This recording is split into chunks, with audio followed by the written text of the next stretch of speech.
Yeah. Hustling and grinding, don't know where to go. Emerald Coast board, got the knowledge flow. Whispers in the wind, strategies unfold. Business blueprint like a pirate's code. Hey everyone, welcome back to another amazing episode of the Tab Lab with your host, Mickey Kilburn, and myself, Neil Grossheider. We are super excited to jump into today's episode, but before we do, we have a couple people to recognize. First, Tanya Seabrook with Seabrook Marketing. She allows us to use her studio, and it's awesome. And she has an amazing podcast that you must check out as well called Run of Show.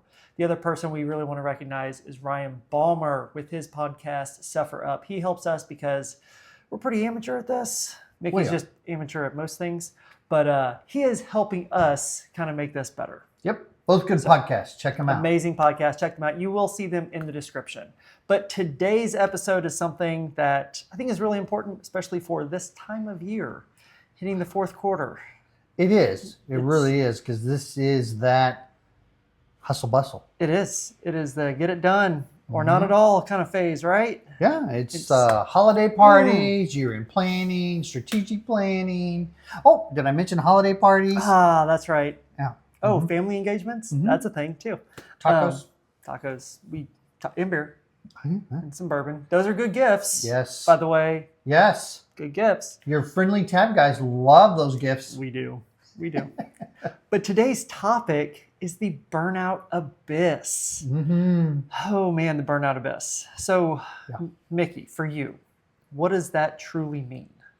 Well, first, to me, this is like one of the most dangerous things for entrepreneurs. Mm-hmm. It is. And for me, what it means is that, you're just so, it's hard to describe it because it's like you don't know it and it sneaks up on you. Yeah. And you don't know it until, ta-da, guess what? You're burnt out. And then we all feel the pain. Yep. Yeah, I think you hit a really good point right there. We don't even know it and we're burnt out. Yeah. And that is extremely dangerous, just like you said, because that starts affecting everything. People around you normally notice it before you do. Yeah. You take it out on others around you. You get irritable. You start thinking the Air Force is good. Because it is. I mean, he's just jealous. Got burned out, but He's yeah.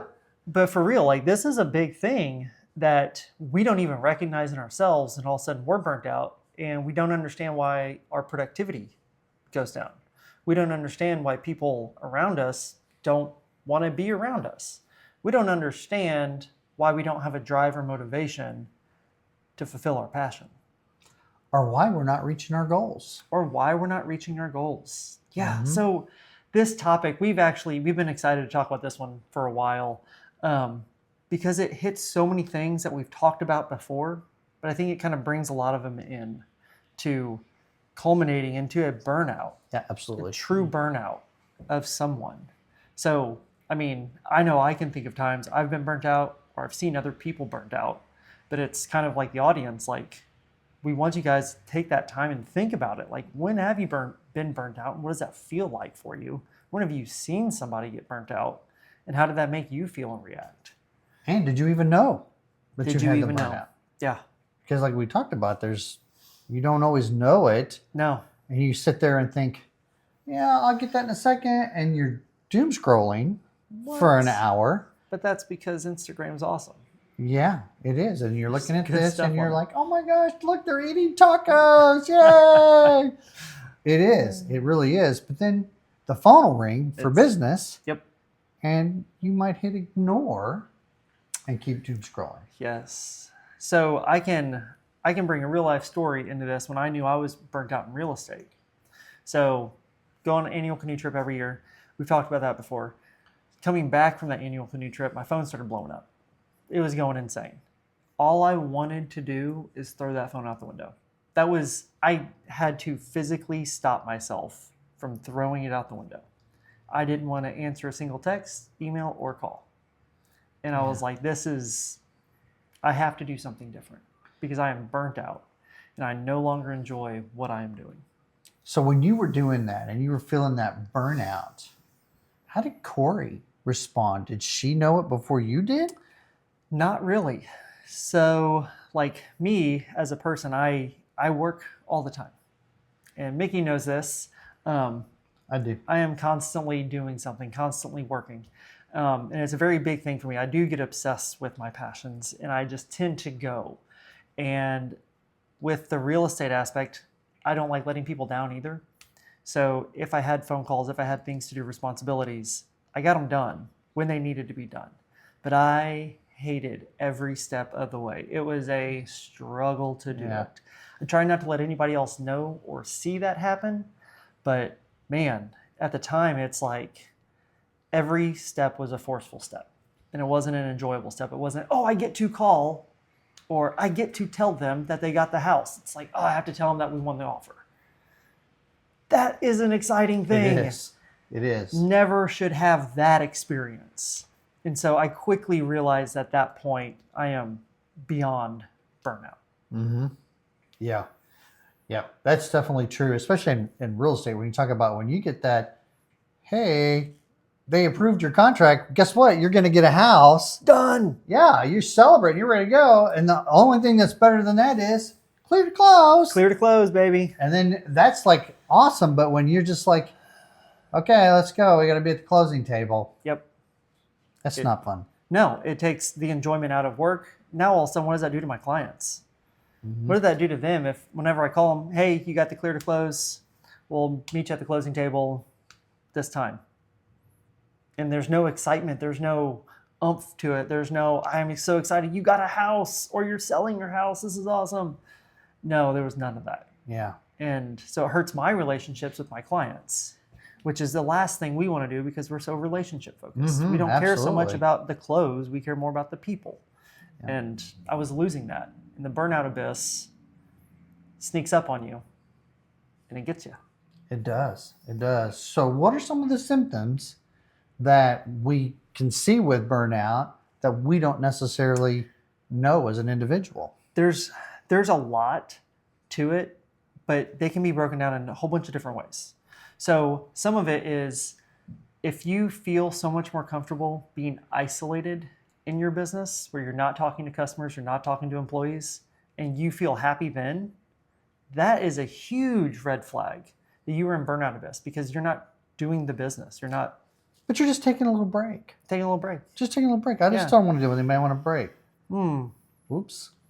That is the first step, right? Like you start feeling this urge of like, I just don't want to talk to anybody. Isolation feels better. That is a huge red flag for us. There's quite a few other. Do you have any off the top of your head? Because I'm trying to think of some other ones. Yeah. Irritability, getting irritable. Yeah. As an entrepreneur, when you have employees, Yes. when they start becoming problems Mm-hmm. to you, when every time they have issues that come up that they need your help and your leadership for, and you're like, oh gosh, here comes Neil again. What does he want this time? I'm a problem. He is, but that's not because of burnout. That's just because Neil. It's me. So, yeah, and I would say that another issue that you see a lot of times is poor diet. You're not hungry. Yep. Or you don't sleep. Or when Say you lack do of sleep, sleep. it's a restless sleep and you wake up and you're not refreshed. Well, you also wake up feeling, what did you not do? Yes. What am I missing? Where am I at? I'm not doing work right now. I'm falling behind. And that, I Yes. think, right there is a big thing because that totally affects our sleep. I mean, we've all been there. All entrepreneurs have been there. You've woken up in the middle of the night and you're like, oh my gosh, I totally forgot. Or I have to do this tomorrow. And I end up sending myself emails so I don't forget because I know I'm going to go back to sleep and totally forget about it. Yeah. But that alone, like that's preventing your health. And we talk about this constantly, life, health, and business. Yes. We must focus on the health. And when the business starts affecting that, the sleep, our cognitive ability for the next day or more is severely limited. Yeah, absolutely. And, for everybody watching and listening, nerd alert, nerd alert. Hey, Neil, what are some statistics about the burnout abyss? Oh man, I am so glad he I'm asked. so sorry. We were getting ready for this And I was like, look, I brought stats. And he just starts laughing. And I was like, I know, but it's for reals. So mental health crisis, 72% of founders report struggling with mental health, with stress and anxiety. Wow. That's 72 almost 3/4 of, that's 3 out of 4. 3 out of 4 people struggling with mental health for stress and anxiety. That leads to burnout. 36% of business owners report that mental health challenges interfere with their ability to work at least once a week. So a third of the people can't even get work done because they're burnt out. This is a fun fact. Founders report feeling lonely at a rate 7 times higher Wow. than the average employee. Wow, Like- that's rough. Yes, 7 times higher. Wow. And we talk about all the time as business owners, sometimes we feel like we're on an island, that nobody can relate to the pressures and stresses and things that we deal with. Yep. And then you add this on top of it, 7 times more. That is a staggering statistic. Correct. And it's terrifying. Like, if you're listening to this and you're thinking, yeah, I've felt that way, that's exactly what founders, entrepreneurs experience. Average employee doesn't have that. This one I thought was crazy. The cost of burnout throughout the US. Disengaged, burnt out leadership global. This is global stat. Disengaged, burnt out leadership contributes to a global cost of $322 billion annually in lost, With a B. with a B, in lost productivity. Wow. That's just burnout. Wow.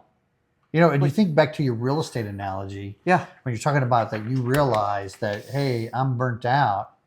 How many customers did you not get? How many people did you not help achieve the homeownership dream Correct. because you were burnt out? Or in our terms, how many relationships did I lose out on? Oh, yeah. How many relationships did I not foster and have because of that? Yeah. And the thing about this too is it's not just relationships, like that to get new relationships or new business, but how many partners could you potentially damage because of your irritability? Correct. Not answering the phone or whatever you're doing, doom scrolling to not take care of that. You could damage your relationships personally, professionally. It's a real problem. It's a huge problem because, just like you mentioned, if this starts creeping into our personal life, like if we are terrible at separating our life and our business, like most entrepreneurs are, like we've talked about this before, if you don't separate it, you're now pushing your family away.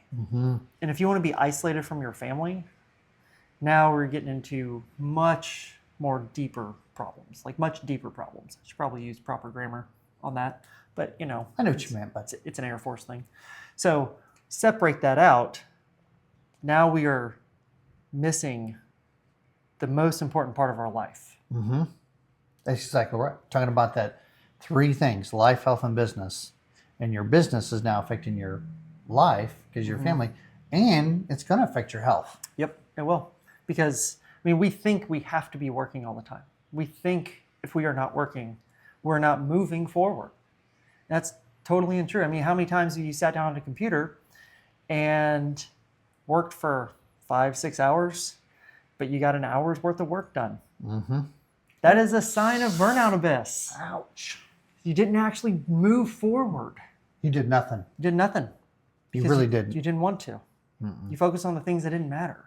You moved nothing forward. So let's talk about some things that we can do to prevent it. Because we've already talked about that. It's hard to know that you are in a burnout stage because you can be burning out and the people around you will see it before you see it. Yes. We've given you some things that tell you when you are, but how can we prevent this? What are some things that we can do to stop it? First thing this is the first thing everybody has to do, is you have to be familiar with the red flags. If you don't know what you're looking for, you'll have no idea you're even burnt out. So then you have nothing to fix, right? So we have to first just understand just the basic red flags that are even out there. That's totally number one, right? Second, we got some other notes here for this because we want to make sure this is useful for us because it's December. This is important. This is our fourth quarter. We just mentioned it before. This is our rush, right? We're trying to get everything done, pushing through this year. If you start a new project right now, what's that going to do for a burnout? If we started trying to do something else, Yeah. we are now adding to the stress we already have. So I'm going to say it, the December download. Finish all things, all open loops, all open projects, all open things now. Get them done. Because if you can start getting all those things off your plate, it's going to start reducing your stress, your anxiety, which brings that burnout level down. Mm-hmm. So we have to do that December download and not trying to get going for the next year, because then we're just going to be behind when January starts. Yeah, absolutely. And I would say another thing to do on that note, because it is December, and we got holiday parties, we got family things, we got family events, everything going on. Separate it. Business is business, life is life. When it's time to stop, it's time to stop. Focus on them babies. If you got babies, Yep. Oh yeah, Oh, yeah. and your spouse is focus on them. If you don't, you're not married, focus on your friends, focus on your life and things you like. Yeah. Separate them. And that goes into the other part of it. When you talk about separation in your life, that includes, this is exercise. If you like to go to the gym, this is a perfect opportunity. Go to the gym, separate that, forget about it for a little bit, throw the headphones on, listen to a podcast, maybe Tab Lab. It's a pretty good one, I think. Yeah. And, and in the diet, for me, I don't know if I'm going to go to the gym, but I'm going to walk and go get me some tacos or something. He's going to eat chicken tacos. Yeah, chicken See? tacos. Right? Yeah. Yeah, or brisket. I'm sorry, brisket. I'm trying with the health thing here, guys. Trying. Yeah, and at the end of the night, when you separate it and you have that time to unwind, you stop at 5 or 6, whatever. If you want to work a little late, or if you want to knock off at 4, whatever. Whenever you stop, and it gives you that time to download and relax. Yes. And then when it's time to go to bed, you're ready to go to bed. You're ready to go to bed. That's exactly. And you'll actually get a good night's sleep. So on that note, Yep. Here we go. I'm sorry again, nerd alert. I love it. What is something, and I already know what you're going to say, what is something you can do during the workday to keep yourself on task, but still do those things, those separations that you need to do? Like adding breaks? Yeah. Breaks are good. Here we go. So there is this amazing time management technique. I love time management. I'm so sorry. I'm so sorry. But it's true. It's awesome. It This is an amazing technique. It has been studied and studied for years and years and years. Helps countless people, especially people with ADHD. Guilty. Yeah. It's called the Pomodoro technique. Love it. What it does is it sets a specific amount of time to work on something. You are dedicated to work on that one thing for a very specific amount of time. You take a 5-minute break. That 5-minute break is no phones, no email, no nothing. No doom scrolling. No doom scrolling. You get up, you walk around, you walk outside if you can, you do whatever you need to just kind of let your brain reset. Give it a little reset. And then you jump back into it. And there's multiple iterations you can do. It's up to 5 iterations. Some people do all 5. Some people will just do 2 to 3. Just kind of depends on what you need. But after that 4th or 5th iteration, depending on how you're feeling, then you take a much longer break, a 15 to 30 minute break. And again, stay off the phones. Walk around, talk to people. Water cooler talk is cool. Yep. Make phone calls to family, friends, those kind of things. Check on your people. Check on your people. Your employees that you have. This is your chance. Yeah. Or call those customers, whatever. Just take a step out of it. And that's what it's all about. Just like Mickey was talking, there was some old man wisdom he just snuck in there. And he didn't even say it. I did. But he snuck in that old man wisdom. But those breaks allow your brain to truly get some cognitive recharge back. Resets. It does. And that's one thing that we do need to understand, because our brain has a finite amount of cognitive energy per day unless we sleep. Sleep is the only thing that gives our brain that power that we have, because we think of our brain as a battery, not a generator. And if we are constantly on trying to make our brain work, we're out of that ability to work productively. Yeah. And then we become burnt out. Yep. So I'm going to say this. You're not going to hear me say very good things about Neil all the time. He doesn't, rarely. But time management is not my strength. And Neil has worked with me since I've known Neil, and we started doing this a couple of years now. I've gotten so much better. And the Pomodoro technique was critical for me studying for my broker's post-license schooling and testing because it was so boring and so dry, and it was hard for me to focus. But using this, it helped. But this week, it's the end of year, so I'm doing end of year planning, strategic planning, getting ready for next year.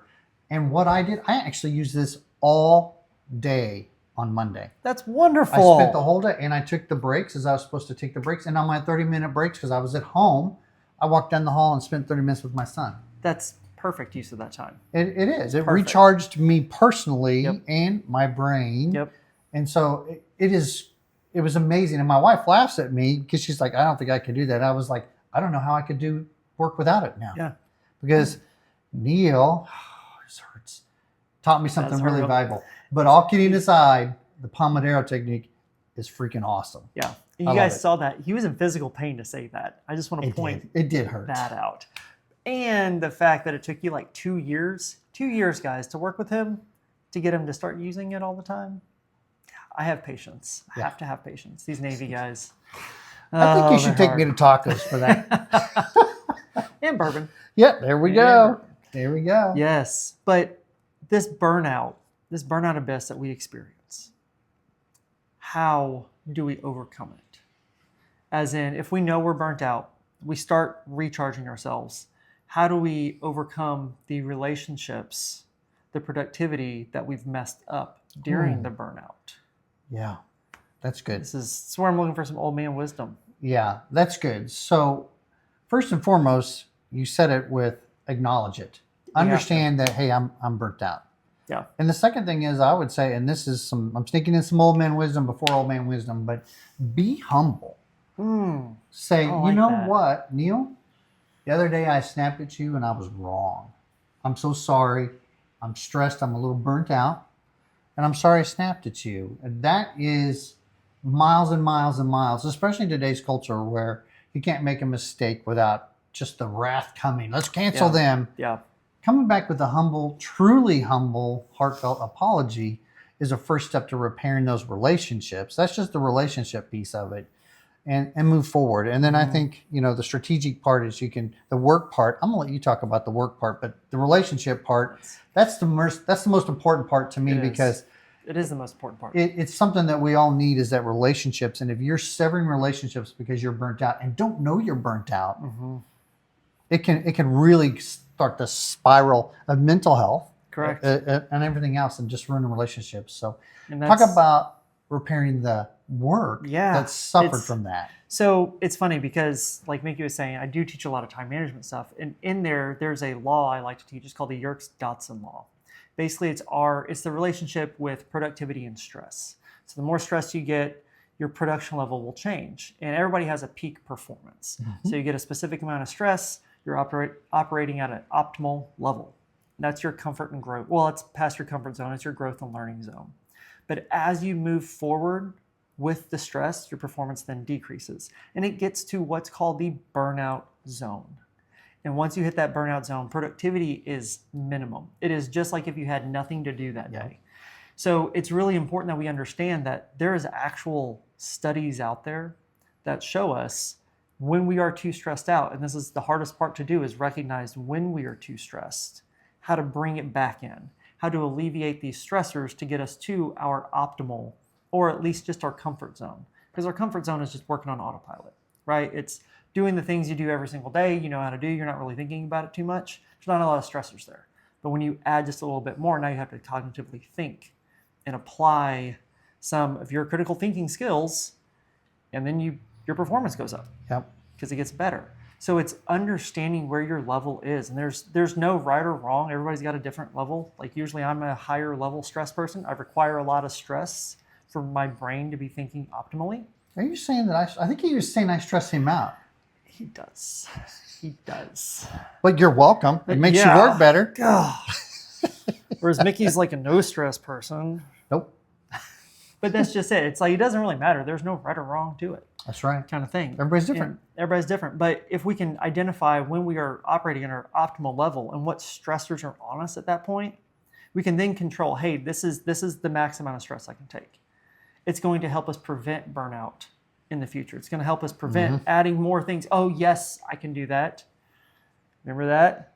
Yes, I can take that on. Or no. Or no, I cannot take that on. The art of saying no Yep. is going to be extremely valuable. That sounds like it should be a podcast. Oh, wait, it was. We did it. Yeah, we did. And it was pretty awesome. Go back and listen to it. That's right. That's right. It helps. Yes. So, any other concluding old man wisdom you got for us? Before I go with my old man wisdom, one more thing I want to add is the diet. Yes. The diet's important too. It is. Because when we start getting so busy, we start eating junk. Yeah. So, I do like junk food. yeah. And it's easy to do it because it's quick, simple, and easy and right back to work. Or doom scrolling if you're really not working. But take that time out, take that break, recharge your brain. See, I do listen. Yeah. And go get lunch. Go get some tacos or go get some vegetables. Some vegetables or whatever It's you called need. pico de gallo. You can put on your taco. See that? We put it all I together. love it. Yeah. I love it. But keep that diet up because that'll help you. So, old man wisdom. This burnout, the burnout abyss, is not an overnight thing. This doesn't happen like, hey, Monday I'm great and Tuesday I'm burnt out. Yeah.